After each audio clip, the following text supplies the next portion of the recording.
teachers have, and we figure out how best to meet their needs. So I happen to have a fifth grade teacher who speaks Spanish. So they're kind of that team of two teachers are kind of my go-to person. So I was in one of their classrooms today, and there are signs all over the place, you know, like a chair. I just say chair. And so they're embracing those kids, and then our intervention teachers have a time where they can use a special program. I think 4 or 5 staff members have a library card at the library so they can get the Rosetta Stone. But we do whatever it takes to help those kids. So last year we embraced the PSYOP strategies, which is helping EL students, but it really helps all students. But kind of focused school-wide in each classroom. Teachers post their content objectives as well as their language. How are they going to do that? Are they going to speak it, explain it, write it? So we've embraced those strategies. And then this year with our school improvement plan, we have identified 30 academic words that each grade level per subject owns those 30 words. So that's the academic language. Attendance, I think that continues to be a focus for us. Now, we happen to have a daily star status where every homeroom gets a point for if the students and the staff are present and on time. And then we also, at the end of each 9 weeks, we recognize that at our Spirit Assembly, TCU sponsors it. So there's incentives where you're constantly trying to find things that will excite kids. We're a lot of coaches over at Riverside, so we're kind of competitive with one another. So we do those things and try to make school fun for kids. One thing we're doing this year too is we've kind of expanded our high ability program because we're helping the struggling students, but we've got to help those kids that are really achieving well. And we've had advanced level math, but this year we've are pulling out for a high ability program, and then we're just getting ready to kick off an after school program for high ability students. We continue to address the positive behavior supports at Riverside as well through the school improvement process. An area that I would always hear my colleagues back here talking about is small group instruction. We would go to the elementaries and watch theirs, and but again, I think our teachers, because some of them came from the secondary level, and you don't always see that small group instruction at the secondary level. So we visited a classroom, neighboring district, to see how it works, and that has been kicked off in January. And I will tell you, I think our teachers were a little concerned about the independent workers, so what will they stay on task, but I think they have been pleasantly surprised about the efforts of our kids, and it's able to let those teachers see 5 or 6 kids at a time. They can't escape the learning. And the other thing that we are looking at, and won't affect us for this year, but in 5th grade several years ago, we moved all 2-person teams. So we call them STEM and humanities. So we have a math and science teacher. Their partner is the language arts and social studies teacher. And then this next year in 6th grade, we're going to mirror that. So we have 2 3-person teams at the end of the building, and we're going to make those 3 2-person teams. So we again feel that will help us better meet the needs of our kids. Very good. Questions? Kendra, did you have some questions? I do. I actually have a prepared statement. Okay. I thought it'd be best that way. I tend to overspeak. Just a trait that I have. So first I would like to say thank you to all of you who shared excellent information. I had a chance to speak with Mr. Hartley and Mr. Boyer this week, and I must say that your time and respectful dialogue is much appreciated, and all the hard work that you are putting in day after day does not go unnoticed. It's certainly a pleasure to hear from our leadership. and I respect this vision for excellent public education at this local level. I am the parent of 2 proud Plymouth students, but I'm deeply concerned. Not about the quality of our public schools, not the quality of our faculty and staff. I'm extraordinarily pleased with all of those things. I'm concerned about the quality of the tests provided by the state of Indiana to measure, analyze, predict, and influence the curriculum and instruction of our youngest minds. I desire to keep this short, and I prefer to be sweet, so I will not digress to anecdotes and analogies. Instead, I just encourage each one of you to think carefully about this data that has been presented, has already been shared. And I encourage you to picture those numbers as children, ages 8 to 10, with big toothy grins and dreams to match, not as a dollar amount attached to a score. I've made an important decision to opt my children out of ISTEP testing this spring. I understand the repercussions and the consequences, but I will not apologize for that. I know better, and I will do better for my children. I apologize to their teachers who have worked extraordinarily hard to prepare them for this test, and they are ready, but they will not take it. I would appreciate the board's reflection on the current testing situation in the state of Indiana and the lack of legislative process in the General Assembly. I also welcome your comments and reaction to the reliability and validity of the 2016 test, as well as the longitudinal and cross-sectional data that was presented this evening. Thank you. Thank you. Anyone? I don't know that individually, as a school board, we have much choice.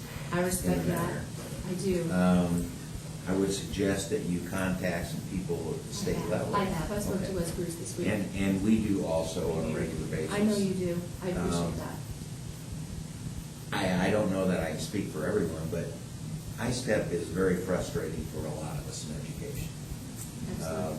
But it's something that we have to deal with.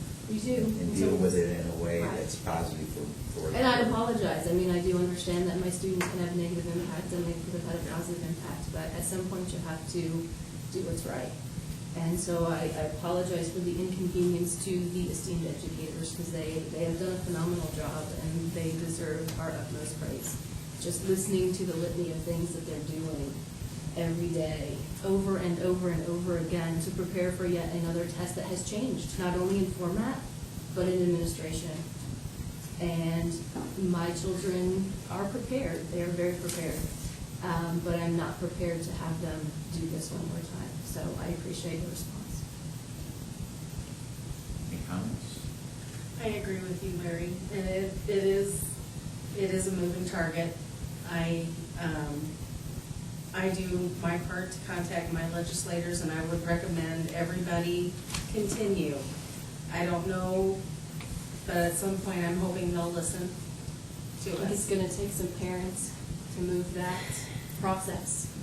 Yeah, it didn't just happen overnight. No, it It's hasn't. been going on for quite And there's some no time. excuse. There's a decade of planning that has gone into this. I cannot accept an excuse. Yeah, I hear you, and I do feel you. And I don't think those grades are reflective of the success at Plymouth Community Schools. Thank you.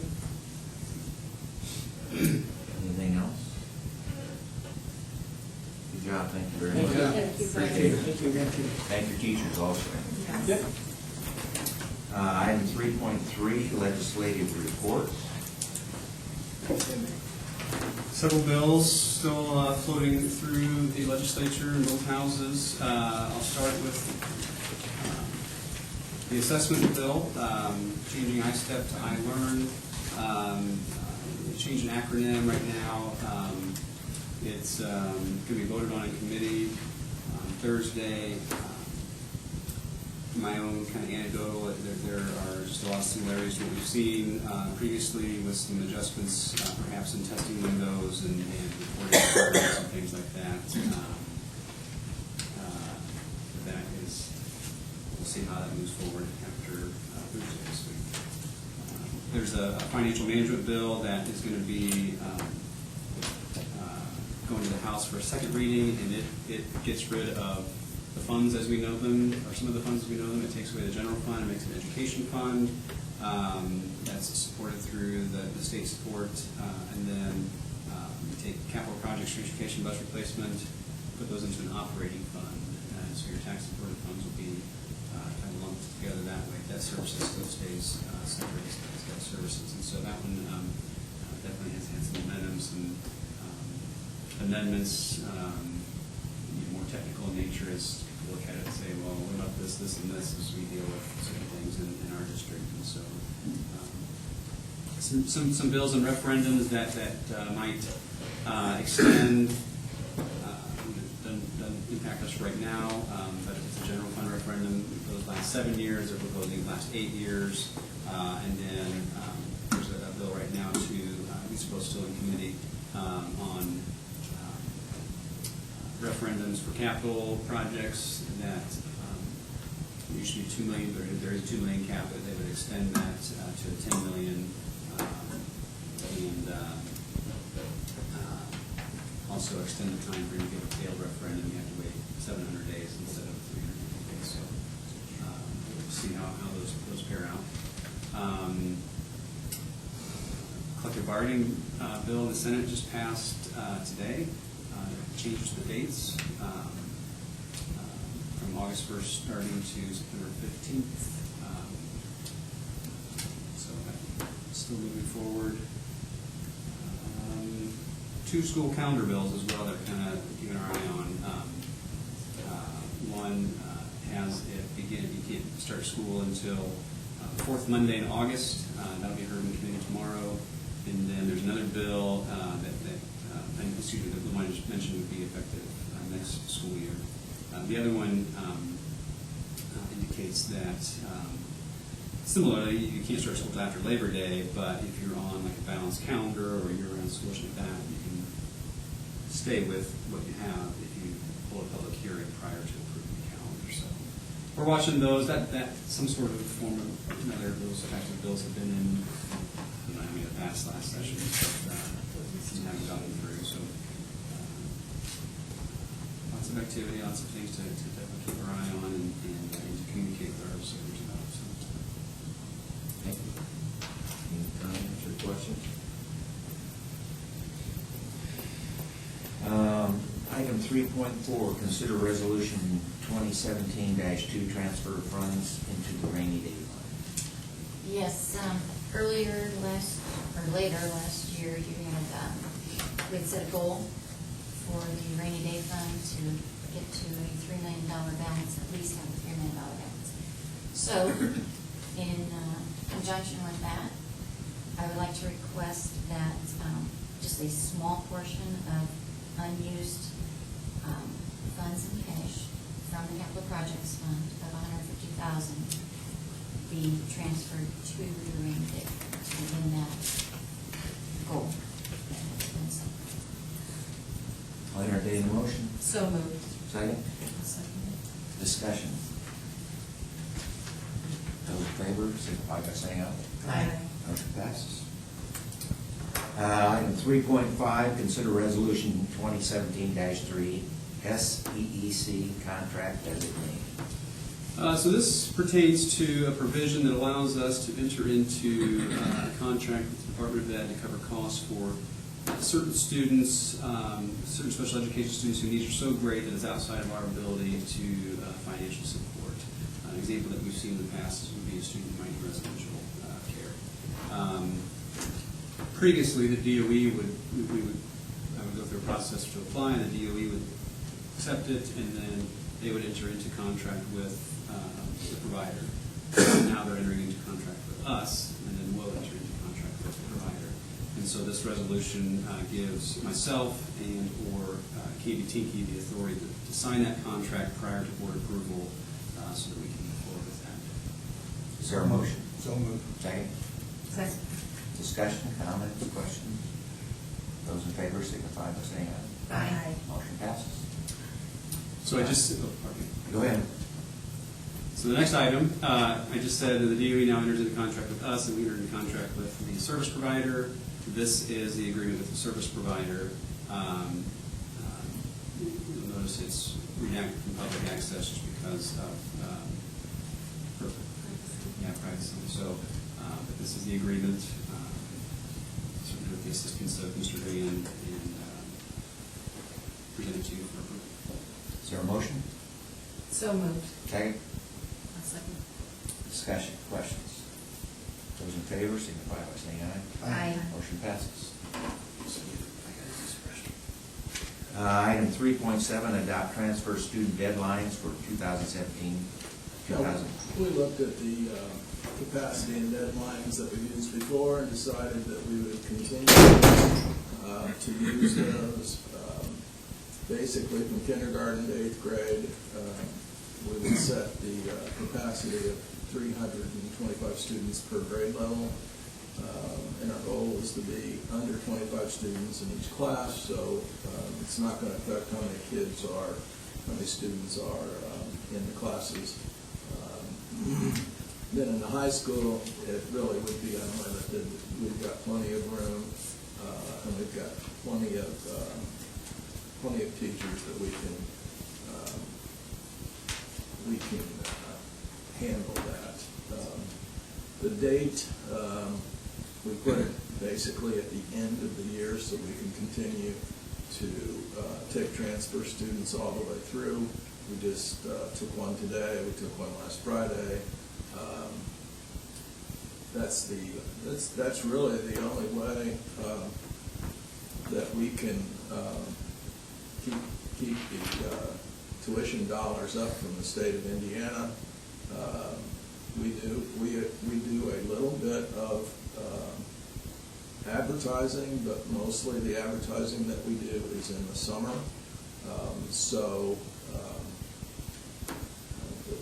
What we do during the school year, when we get those transfers during the school year, I usually read the parent is asked to write a little essay of why they want their kids to go here. And it's generally that they already go here and they're moving to Union North and they want to stay here, or they got a job in Plymouth. They'll be driving from Walkerton to Plymouth, and it's easier on the family if their students can go to school here. So it's usually not, we're really unhappy with the other schools, it's just convenient for our family.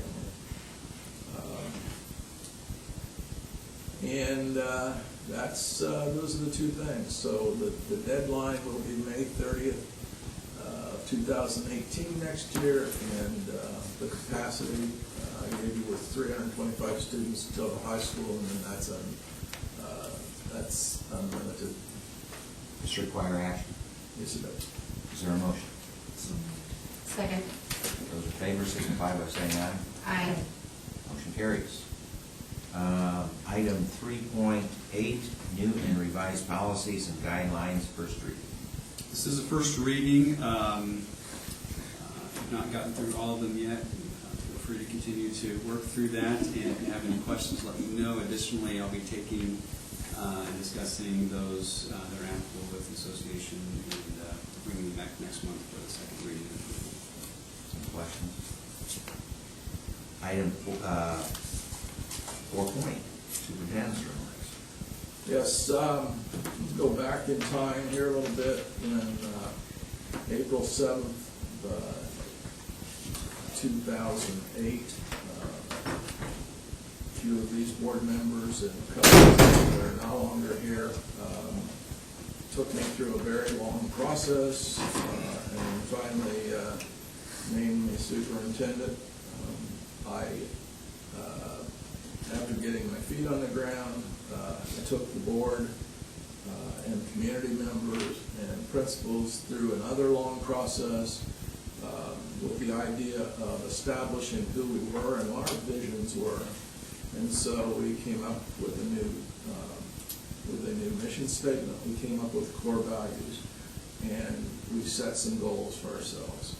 And happy to say that we tried to implement all of the things, the goals.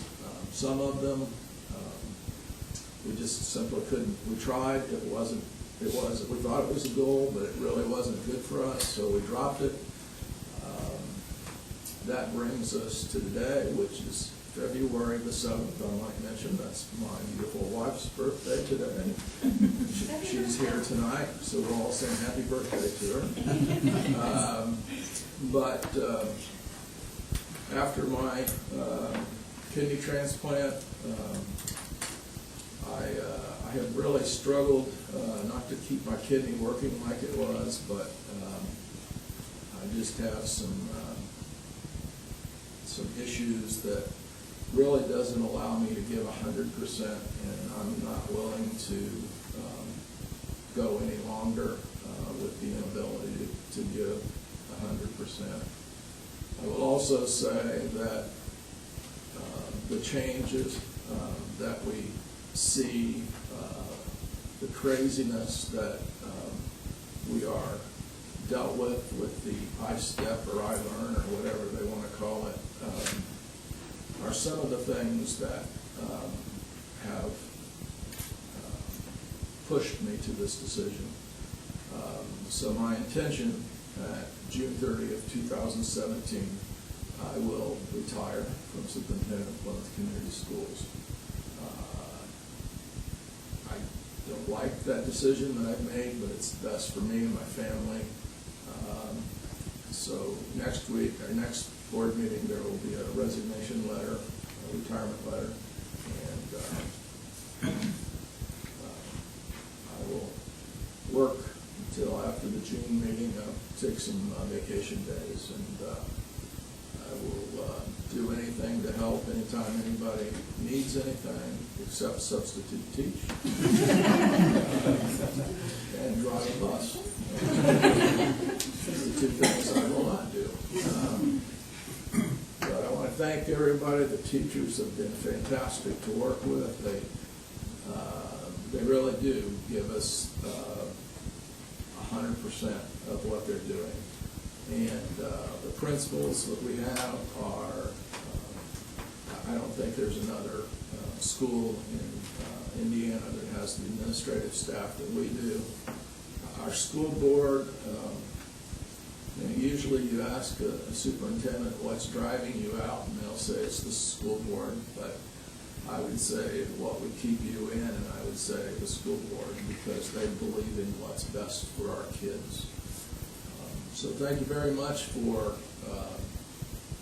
the great 9 years I've done this, and the total of 38 years that I put in at Plymouth before, when I spent 2 years at Knox teaching and made my way over here for Mr. Pinkerton to hire me. So thank you very much, and let's go on. Oh, we wish you and your family the very best. And thank you. Thank you, Dan. You're welcome. Yeah, and I would just add that I didn't get to have you as a teacher. I was a little bit too old for that. But my brothers did, and they spoke very highly of you. And I personally have really appreciated your vision and leadership in your time as superintendent, and it's been a great pleasure to work with you. Thank you very much.